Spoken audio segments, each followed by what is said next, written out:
구독과 좋아요 그리고 영상 제작하고 분석하는데 슈퍼땡스는 큰 도움이 됩니다. 최종 선택은 각자의 판단 기준에 맞게 활용해 주세요. 자, 드디어 2026 WBC 8강 대진이 완성됐습니다. 바로 대한민국과 도미니카 공화국의 맞대결인데요. 시장의 분위기는 거의 도미니카 공화국의 일방적인 우세를 점치고 있는 상황이죠. 지금 보시는 것처럼 도미니카에겐 무려 마이너스 4.5점이라는 엄청난 핸디캡에 1.57배당이, 반대로 대한민국에는 플러스 4.5점 핸디캡에 1.95배당이 책정됐어요. 그런데 말이죠. 정말로 이야기가 이렇게 간단할까요? 4.5점이라는 이 어마어마한 격차가 과연 경기장의 모든 변수와 데이터를 다 담고 있는 숫자일까요? 지금부터 그 숫자 뒤에 숨어있는 어쩌면 시장이 놓치고 있을지 모를 비효율성을 한번 파헤쳐 보겠습니다. 자, 첫 번째로 살펴볼 지점은 바로 선발 마운드입니다. 그야말로 창과 방패의 대결이죠. 아시겠지만 단기전 승부는 사실상 여기서 갈린다고 봐도 무방합니다. 먼저 도미니카 공화국은 좌완 에이스 크리스토퍼 산체스를 선발로 내세웠고요. 우리 대한민국은 등번호 99번 베테랑 류현진이 마운드에 오릅니다. 두 선수의 2025 시즌 평균 자책점을 보면 각각 2.50 그리고 3.23. 일단 이 표변적인 숫자부터 확인하고 조금 더 깊숙이 들여다보겠습니다. 산체스 선수부터 한번 볼까요? 이 선수의 주무기는 바로 46%를 던지는 싱커, 그리고 37%의 체인지업입니다. 이게 정말 무서운 게 이 두 공이 거의 똑같은 궤적으로 날아오다가 홈플레이트 앞에서 완전히 다른 방향으로 꺾여버려요. 타자들 입장에선 그야말로 완벽한 피치 터널에 갇히게 되는 거죠. 그리고 바로 이겁니다. 이게 산체스의 진짜 강력한 무기죠. 땅볼 유도율이 무려 58.3%에 달해요. 이건 정말 경이로운 수치인데 상대팀 공격의 맥을 그냥 뚝뚝 끊어버릴 수 있는 그야말로 질식시키는 능력을 가졌다는 뜻입니다. 반면에 우리 류현진 선수는 완전히 다른 스타일의 투수죠. 빠른 공으로 윽박 지르는 스타일은 아니잖아요. 대신 칼날 같은 제구력 그리고 상대 타자의 타이밍을 완벽하게 빼는 그 노련한 운영으로 승부합니다. 특히 그 70마일대 커브랑 80마일대 체인지업, 이 조합으로 상대 강타자들의 어퍼스윙을 무너뜨리는 게 바로 류현진 투구의 핵심이라고 할 수 있겠습니다. 자, 선발 투수들을 살펴봤으니 이제 불펜으로 한번 넘어가 보죠. 아시다시피 WBC는 선발 투구 수가 80개로 딱 정해져 있잖아요.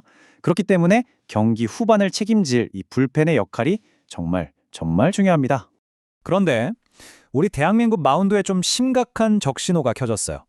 파이어볼로 라일리 오브라이언 선수에 이어서 손주영 선수까지 부상으로 빠지게 되면서 지금 쓸 수 있는 자원이 너무나도 부족한 그런 상황에 처해 있습니다.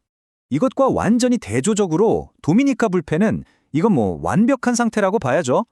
바로 전 경기에서 필승조인 브라조반, 도밍게스, 산타나, 도발이 던진 공 개수가 각각 20개, 17개, 14개, 12개 딱 이 정도예요.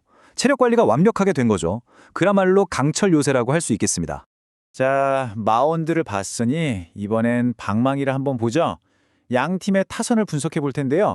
특히 도미니카 공화국의 그 무시무시한 폭발력, 그 뒤에 혹시 숨겨진 균열은 없는지 한번 찾아보겠습니다.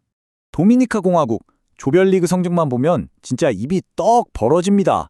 41득점, 홈런 13개, 팀 OPS가 1.130, 이 모든 게 다 대회 1위 기록이에요. 정말 소름 돋는 라인업이죠. 그런데 말입니다. 이 막강한 타선에도 숨겨진 약점이 하나 있어요. 바로 선발 라인업 9명이 지난 시즌에 당한 삼진 개수를 다 합치면 무려 1020개나 된다는 사실입니다. 이게 뭘 의미할까요? 그렇죠. 변화구 잘 던지고 코너워크를 잘 활용하는 투수. 딱 류현진 선수 같은 유형에게는 무너질 수 있는 가능성이 충분히 있다는 겁니다. 우리나라 타선을 보면 사실상 문보경 선수의 활약에 많이 의존했죠. 조별리그 OPS가 무려 1.779. 이건 정말 엄청난 수치입니다. 하지만 통계적으로 봤을 때 이렇게 비정상적으로 높은 스탯은 결국 자신의 평균치로 돌아오게 되어 있어요. 이걸 우리가 평균으로의 회귀라고 부르는데 그럴 가능성이 아주 높다는 거죠. 자, 이제 어쩌면 시장이 전혀 신경 쓰지 않고 있을지도 모르는 하지만 가장 중요한 변수를 한번 살펴보겠습니다. 그건 바로 경기장 그 자체, 그리고 그 안에서 작용하는 바로 물리법칙입니다. 이번 경기가 열리는 곳이 론디포 파크잖아요. 여긴 아주 대표적인 투수 친화 구장입니다. 특히 홈런 팩터라는 수치가 84밖에 안 되는데 이게 무슨 뜻이냐면요. 메이저리그 평균 구장보다 홈런이 16%나 덜 나온다는 얘기예요. 그리고 가장 결정적인 한 방이 남아 있습니다. 바로 이거예요. 경기 당일에 이 경기장의 개폐식 지붕이 닫힐 확률이 거의 100%라는 사실입니다. 지붕이 닫힌다? 이건 경기장 내부 환경이 완전히 달라진다는 걸 의미합니다. 이걸 좀 물리학적으로 설명을 드릴게요. 지붕이 닫히고 실내의 온도가 섭씨 14도까지 떨어지잖아요? 그럼 공기의 밀도가 높아져요. 공기가 빽빽해진다는 거죠. 이게 날아가는 야구공에 엄청난 저항으로 작용하게 됩니다. 그래서 도미니카 강타자들이 아무리 잘 맞춘 뜬공이라도 펜스 바로 앞에서 힘없이 뚝 떨어지게 만드는 아주 치명적인 변수가 되는 겁니다. 자, 그럼 지금까지 분석한 모든 걸 종합해 볼 시간입니다.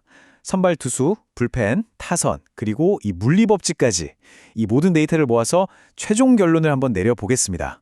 데이터가 우리에게 말해주는 결론은 크게 두 가지입니다. 첫째, 대한민국에 주어진 플러스 4.5 핸디캡은 충분히 도전해 볼 만한 가치가 있다는 것. 그리고 둘째, 총 득점 기준 10.5점 언더. 이게 어쩌면 이번 경기에서 가장 강력하고 현명한 선택지가 될 수 있다는 겁니다. 아니 근데 시장은 왜 이렇게 높은 기준점을 잡았을까요? 아마도 최근 편향 때문일 겁니다. 도미니카 공화국이 조별리그에서 뻥뻥 쳐댔던 그 홈런 불꽃놀이에 너무 현혹된 나머지 구장이나 물리법칙 같은 훨씬 더 중요하고 변하지 않는 요인들을 놓치고 있는 거죠. 그래서 이 분석의 핵심은 이겁니다. 최근 경기력이라는 건 언제든 변할 수 있지만 물리법칙과 구장 환경은 절대 변하지 않잖아요. 바로 이 변하지 않는 사실이 더 신뢰할 수 있다는 것. 이게 바로 데이터가 내린 결론입니다. 자, 그럼 데이터를 기반으로 한 최종 예측 정리해 드릴게요. 단순 승패만 보면 물론 도미니카 공화국의 승리가 예상되죠. 하지만 배당 가치는 별로 높지 않아요. 오히려 구장 변수까지 다 고려했을 땐 대한민국의 플러스 4.5점 핸디캡 승리가 훨씬 더 매력적인 선택이 될 수 있습니다. 그리고 가장 확실한 건요. 산체스의 땅볼 유도 능력과 론디포 파크의 특징이 만났을 때 10.5점 기준 언더가 나올 확률이 아주 높다는 겁니다. 어쩌면 이번 대회 최고의 이변이 이 물리법칙이라는 가면 뒤에 조용히 숨어 있는 건 아닐까요?